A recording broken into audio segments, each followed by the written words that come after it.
ఏహే అంత కారు పాటోళ్ళ కుట్ర కావాల్సుకొని బురద చల్లుతున్నారు, కావాల్సుకొని వీడియోలు తయారు చేసి మమ్మల్ని బద్నాం చేస్తున్నారని కాంగ్రెస్ వాళ్ళు రోజు చెప్తూనే ఉంటారు.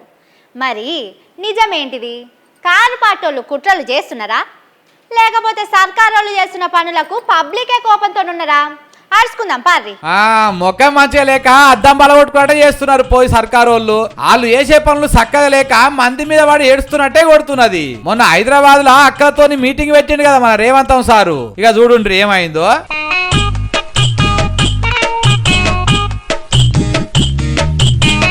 అసలు ముచ్చట ఏందంటే సారు మాట్లాడు కాకముందుకే చాలా మంది వెళ్ళిపోయిండ్రు. దీంతో పోలీసు వాళ్ళు ఎక్కడికక్కడ గేట్లు బంద్ చేసి సీఎం సార్ వెళ్ళిపోక ముందుకే మీరెట్లా వెళ్ళిపోతారని ఆపిండ్రు. ఇదేమన్నా పద్ధతేనా చెప్పుండ్రి? మీటింగ్ కు పిలిచి ఇట్లా జైలు వేసినట్టు చేస్తారా అని అక్కలు మస్తు కోపం చేసిండ్రు. ఇక సొప్పదండి కాడ ఇంకో కథ అయ్యింది.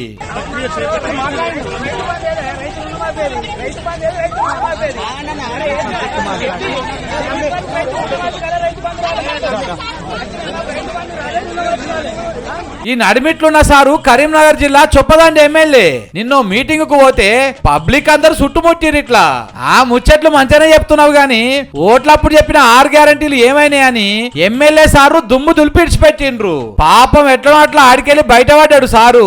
ఇక ఊర్లలో పబ్లికే కాదు రైతులు కూడా మస్తు కోపంతో ఉన్నారు. ఈ అక్కను చూడుండ్రి ఎంత కోపంతోని బాధతోని ఎట్లా మాట్లాడుతున్నదో. సుక్క నీరు రాలేదు, ఉన్న బోర్లు ఎండిపోయినాయి, బావులు ఎండిపోయినాయి, వేసిన నీళ్లు లేకుండా అయినాయి.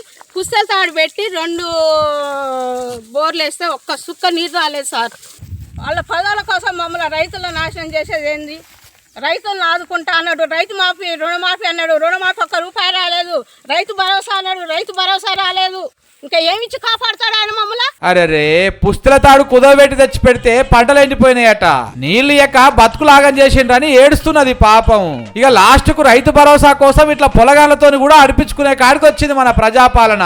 ఏమంటానా పొలం చేసుకుంటా బతకడోళ్ళం అన్నా, అమ్మకి ఇట్లా రోడ్ల పాలు చేయకన్నా, కొద్దిగా రైతు బంద్ అయ్యన్నా.